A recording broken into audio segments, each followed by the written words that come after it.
ಇನ್ನು ಮುಂದಿನ ಸುದ್ದಿಯನ್ನ ನೋಡೋದಾದ್ರೆ ಕಾಂಗ್ರೆಸ್ನಲ್ಲಿ ಬಣ ಪಾಲಿಟಿಕ್ಸ್ ನಿಲ್ಲೋ ಲಕ್ಷಣಗಳು ಕಾಣಿಸ್ತಾ ಇಲ್ಲ. ಸಿಎಂ ಮತ್ತು ಡಿಸಿಎಂ ಮಧ್ಯೆ ಶಕ್ತಿ ಸಾಮರ್ಥ್ಯ, ಕಾಂಗ್ರೆಸ್ನಲ್ಲಿ ಬಣ ಪಾಲಿಟಿಕ್ಸ್ ಇದು ನಿಲ್ಲೋ ಲಕ್ಷಣಗಳು ಕಾಣಿಸ್ತಾ ಇಲ್ಲ. ಜಾತಿ ಗಣತಿ ಜಾರಿ ವಿಚಾರದಲ್ಲೂ ಕೂಡ ಬಣ ಪಾಲಿಟಿಕ್ಸ್ ನಡೀತಾ ಇದೆ. ಜಾತಿ ಗಣತಿ ವಿಚಾರ ಬಂದಾಗ್ಲೆಲ್ಲ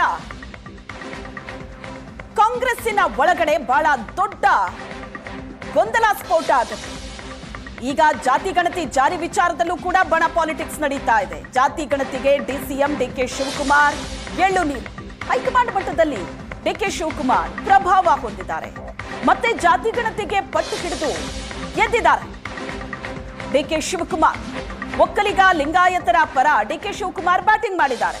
ಈ ಹಿಂದೆನೂ ಸಿಎಂ ಆಪ್ತರಿಗೆ ಡಿಕೆ ಶಿವಕುಮಾರ್ ಬ್ರೇಕ್ ಹಾಕಿದ್ರು. ಹೈಕಮಾಂಡ್ ಮೂಲಕ ಡಿಕೆ ಶಿವಕುಮಾರ್ ಬ್ರೇಕ್ ಹಾಕಿಸಿದ್ರು. ತಮ್ಮ ವರ್ಚಸ್ಸನ್ನ ಹೆಚ್ಚಿಸಿಕೊಳ್ಳೋದಕ್ಕೆ ಡಿಕೆ ಶಿವಕುಮಾರ್ ಪ್ಲಾನ್ ಮಾಡ್ತಿದ್ದಾರೆ. ಹೈಕಮಾಂಡ್ ಮೂಲಕವೇ ಡಿಕೆ ಶಿವಕುಮಾರ್ ಕಮಾಂಡ್ ಮಾಡಿಸ್ತಾ ಇದ್ದಾರೆ. ದೆಹಲಿಯಲ್ಲಿ ಸ್ಟ್ರಾಂಗ್ ಆಗೋ ಮೂಲಕ ತಂತ್ರವನ್ನ ಹೆಣೆದಿದ್ದಾರೆ ಡಿಕೆ ಶಿವಕುಮಾರ್. ರಾಜ್ಯದಲ್ಲಿ ಸಿದ್ದರಾಮಯ್ಯನವರ ಬಣದವರು ಏನೇ ಪ್ಲಾನ್ ಮಾಡಿದ್ರೂ ಕೂಡ ಡಿಕೆ ಶಿವಕುಮಾರ್ ರಾಜ್ಯದ ನೆಲದಲ್ಲಿ ನಿಂತು ಅದಕ್ಕೆ ಯಾವುದೇ ಪ್ರತಿಕ್ರಿಯೆ ಕೊಡ್ತಾ ಇಲ್ಲ. ಸೀದಾ ದೆಹಲಿಗೆ ಹಾರ್ತಾರೆ. ದೆಹಲಿಯಿಂದ ಅಲ್ಲಿನ ಹೈಕಮಾಂಡ್ ನಿಂದಲೇ ಕಮಾಂಡ್ ಅನ್ನ ಕೊಡಿಸ್ತಾ ಇದ್ದಾರೆ. ಇದು ಡಿಕೆ ಶಿವಕುಮಾರ್ ಅವರ ಶಕ್ತಿ ಪ್ರದರ್ಶನ. ಕೆಪಿಸಿಸಿ ಅಧ್ಯಕ್ಷರ ಬದಲಾವಣೆ ವಿಚಾರಕ್ಕೂ ಕೂಡ ಸಿಎಂ ಆಪ್ತರು ಪಟ್ಟು ಹಿಡಿದಿದ್ರು. ಆ ವಿಚಾರವನ್ನು ಕೂಡ ಹೈಕಮಾಂಡ್ ಆಂಗಲ್ ನಲ್ಲೇ ಹ್ಯಾಂಡಲ್ ಮಾಡಿದ್ದಾರೆ ಡಿಕೆ ಶಿವಕುಮಾರ್. ಈ ಬಗ್ಗೆ ಹೆಚ್ಚಿನ ಡೀಟೇಲ್ಸ್ ಅನ್ನ ಕೊಡ್ತಾರೆ ನಮ್ಮ ಪ್ರತಿನಿಧಿ ಮಾರುತೇಶ್ ಸಂಪರ್ಕದಲ್ಲಿದ್ದಾರೆ. ಮಾರುತೇಶ್, ಜಾತಿ ಗಣತಿ ಅನ್ನೋ ಶಬ್ದ ಬಂದಾಗ್ಲೆಲ್ಲ ಕಾಂಗ್ರೆಸ್ನಲ್ಲಿ ಒಂದ್ ರೀತಿ ಗೊಂದಲ ಸ್ಫೋಟ ಆಗತ್ತೆ. ಬರೀ ಇದು ಅಂತಲ್ಲ, ಡಿಕೆ ಶಿವಕುಮಾರ್ ಕಾಂಗ್ರೆಸ್ಸಿನ ಒಳಗಡೆ ಕೆಲವೊಂದಷ್ಟು ಸವಾಲುಗಳನ್ನ ಹ್ಯಾಂಡಲ್ ಮಾಡ್ತಾ ಇರುವಂತಹ ರೀತಿ ಹುಬ್ಬೇರಿಸೋ ಹಾಗಿದೆ.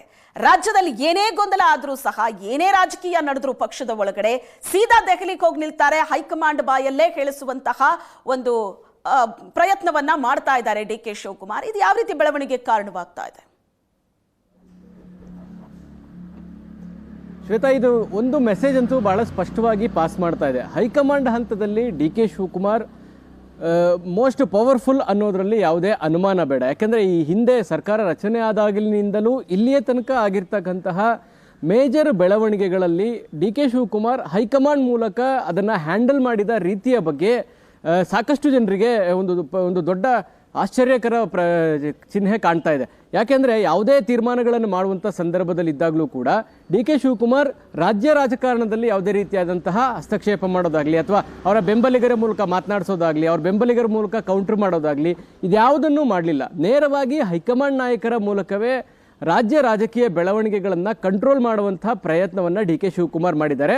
ಇತ್ತೀಚೆಗೆ ಜಾತಿ ಗಣತಿಯ ಮರು ಸಮೀಕ್ಷೆ ಮಾಡುವಂತಹ ತೀರ್ಮಾನದಲ್ಲೂ ಕೂಡ ಅವರ ಪ್ರಭಾವ ಕೆಲಸ ಮಾಡಿದೆ ಅನ್ನೋದರಲ್ಲಿ ಯಾವುದೇ ಅನುಮಾನ ಬೇಡ. ಯಾಕಂದರೆ ಜಾತಿ ಗಣತಿಗೆ ಒಕ್ಕಲಿಗರು ಮತ್ತು ಲಿಂಗಾಯತರು ಪ್ರಬಲ ವಿರೋಧವನ್ನು ವ್ಯಕ್ತಪಡಿಸಿದರು. ಆದರೆ ಇವರ ಪ್ರತಿನಿಧಿಯಾಗಿ ಹೈಕಮಾಂಡ್ ಹಂತದಲ್ಲಿ ತಮ್ಮ ತಮ್ಮ ಅಭಿಪ್ರಾಯಗಳನ್ನು ವ್ಯಕ್ತಪಡಿಸಿ ಜಾತಿ ಜನಗಣತಿಯನ್ನು ಜಾರಿ ಮಾಡಲಿಕ್ಕೆ ಅವಕಾಶ ಕೊಡಬಾರದು ಅನ್ನುವಂತಹ ತೀರ್ಮಾನ ಮಾಡುವಂಥ ವಿಚಾರಕ್ಕೆ ಸಂಬಂಧಪಟ್ಟ ಹಾಗೆ ಲಿಂಗಾಯತ ಸಮುದಾಯದ ನಾಯಕರಲ್ಲಿ ಯಾರೂ ಕೂಡ ಹೈಕಮಾಂಡ್ನಲ್ಲಿ ಆ ಮಟ್ಟದ ಪ್ರಭಾವವನ್ನು ಇಟ್ಕೊಂಡಿಲ್ಲ.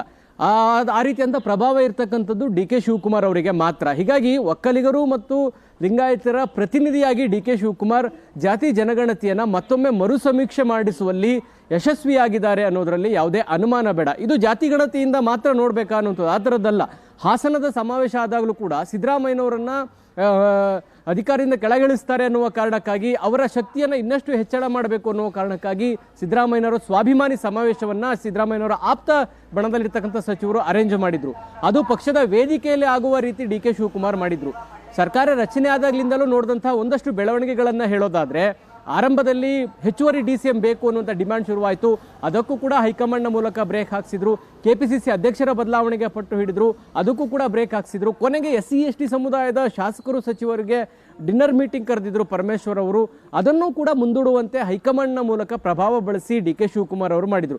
ಈ ಥರದ ಹಲವು ಘಟನೆಗಳು ಕಣ್ಣ ಮುಂದೆ ಇದೆ ಶ್ವೇತಾ. ಸರ್ಕಾರ ರಚನೆ ಆದಾಗಲಿಂದಲೂ ಕೂಡ ಹೈಕಮಾಂಡ್ ಹಂತದಲ್ಲಿ ಡಿ ಕೆ ಶಿವಕುಮಾರ್ ಎಷ್ಟು ಪವರ್ಫುಲ್ ಇದ್ದಾರೆ ಅನ್ನೋದು ಬಹಳ ಸ್ಪಷ್ಟವಾಗಿ ಗೊತ್ತಾಗ್ತಾ ಇದೆ. ಹೀಗಾಗಿ ಶಾಸಕರಿಗೆ ಒಂದು ಮೆಸೇಜ್ ಪಾಸ್ ಆಗ್ತಾ ಇದೆ ಎಲ್ಲ ಬೆಳವಣಿಗೆಗಳನ್ನು ನೋಡಿದಾಗ.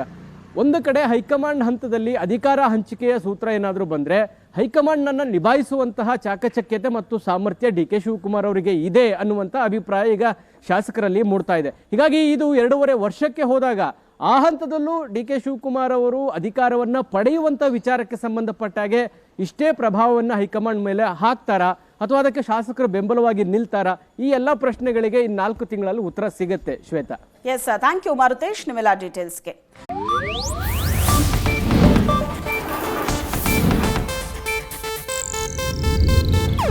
ಇದು ಏಷ್ಯಾನೆಟ್ ನ್ಯೂಸ್ ನೆಟ್ವರ್ಕ್ ಪ್ರಸ್ತುತಿ.